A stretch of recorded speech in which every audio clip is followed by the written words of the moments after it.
Hello, this is Bintang, and today we are going to conduct an experiment that hopefully will prove that the process of burning or combustion needs the component or the reactant of oxygen.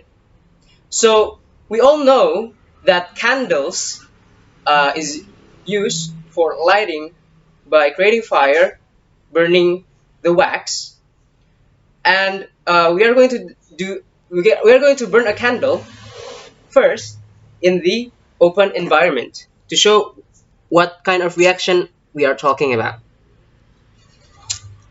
So I'm going to light the candle with a match. As you can see, here is a normal candle burning in the atmosphere. Now, I'm going to put a jar, a glass jar, so that we can create a separated atmosphere.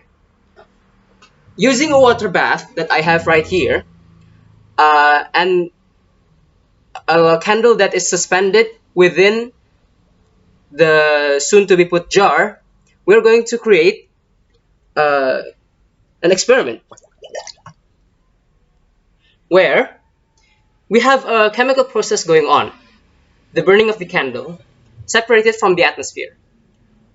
So, what we will observe, and like we have experienced before, for instance, if we have done experiments in our middle school, we know that the candle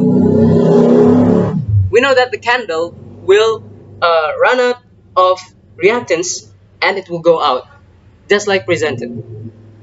But what I'm trying to prove today is that oxygen is the gas or the component in the atmosphere that promotes or enables combustion or burning. How, you might ask, is that I'm going to take this isolated atmosphere and add oxygen to it. I have here is a tank of medical grade oxygen. It is used for my grandmother. She has medical conditions uh, that entails us to have one of these at home. So I'm going to use this for the experiment we are conducting right now. The idea is, if we put in oxygen, this certified oxygen, medical grade oxygen, into the chamber, we can prove that oxygen is responsible for the ability of, or for the chemical reaction that is combustion or burning, and not just any other gas we have in the atmosphere. Because we know from textbooks that the air we breathe in, the air in the overall atmosphere of the Earth, is 70% nitrogen. So this experiment that had been conducted just before only proves that there is something in the atmosphere that keeps the candle burning. But now we are trying to prove that oxygen is that thing that keeps the candle burning. So to reconduct this experiment, I'm first going to pull out the jar from the water bath. This water bath is constructed so that the water level seals the bottom of the jar so that it is separated from the gaseous atmosphere, right? This is a simple and this is a simple way to create a separate atmosphere by using things you can find at home. So it's not 100% scientifically or technically correct, or what's the word, foolproof, but it gives us quite the accuracy that we need in a homemade experiment. So first we are going to relit the candle just like before. And then I'm going to prepare the oxygen, turning it on.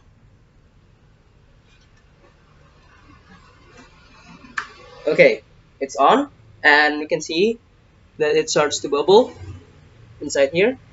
And then the nozzle, I put it right here, and it will start to bubble. You can see that in the camera, right? That is almost 100% oxygen, medical grade oxygen. I have put links to sources that tells me that medical grade oxygen is quite high amount in oxygen, not 100% pure, like 99 point something percent.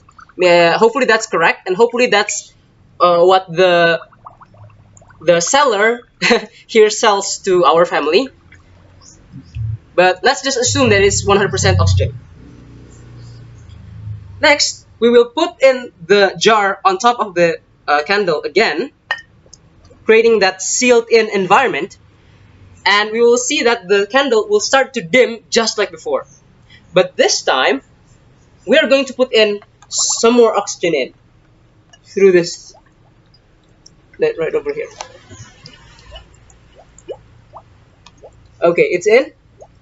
I'm going to increase the flow.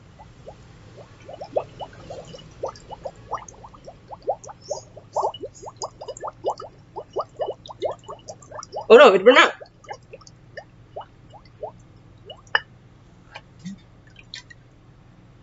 Maybe I was too late, or the flow wasn't big enough. So let me just try that again. This happens sometimes. But I've tested this before, and it worked quite well, and I was happy with the result. So maybe it's in the flow is not big enough, or something like that. Let's try this again. Let's just blow out all of the CO2 and the steam out first. Put in the lid. Yeah, do that, and then we'll put it in directly. The oxygen.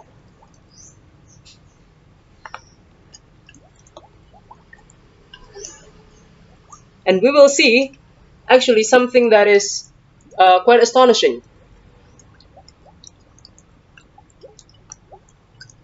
And as you can see, well, I hope it's visible from the camera, but for my eyes, the flame starts to go brighter. It starts to go more yellowish than orange, and it's visibly brighter. Because full oxygen atmosphere promotes higher efficiency burning, right? We have less amount of other gases that interfere with the process. So yeah, I can. It is. I think it is visible from the camera that it is burning very, very brightly, and it is burning very, very fast. So we have here is almost a full atmosphere of oxygen, and the resultant from the combustion, which is CO2. Theoretically speaking, we know that the result from burning organic chains, like wax, for instance, results in CO2 and H2O vapor. And we can see that vapor actually forming around in the jar, forming in the walls of the jar, are tiny, tiny droplets of H2O, of vapor, water that has been condensed. So this is very, very promising results, accurate to what the theory says. And I'm very happy with the results. Okay, now we will do something interesting. We will cut off the oxygen, and we will start to see that the candle will return to its previous state of orange, low, of not as bright burning, and also it will start to run out of oxygen, just like before.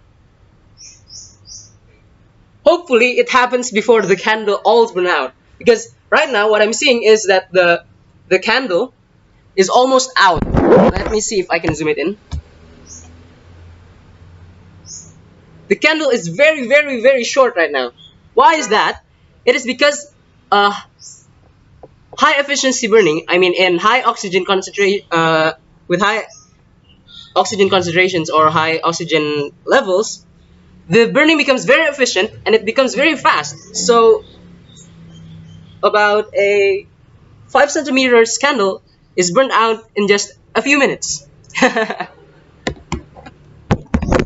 Okay, we will see now that the candle has fallen off, actually. So it has not run out of oxygen, I think, but it has run out of other materials needed for the reaction, which is the fuel, because it has fallen off and ran out of fuel. Okay, so I think that's it. That's all of the experiment. We have demonstrated that oxygen from this tank, this purified oxygen, a medical grade, sustains combustion. So we now have proven that it is not the nitrogen in the air, it is not the other tiny percentage of other gases on the atmosphere like argon and other stuff. It is the oxygen. It is the oxygen that keeps a flame burning in our atmosphere and keeps combustion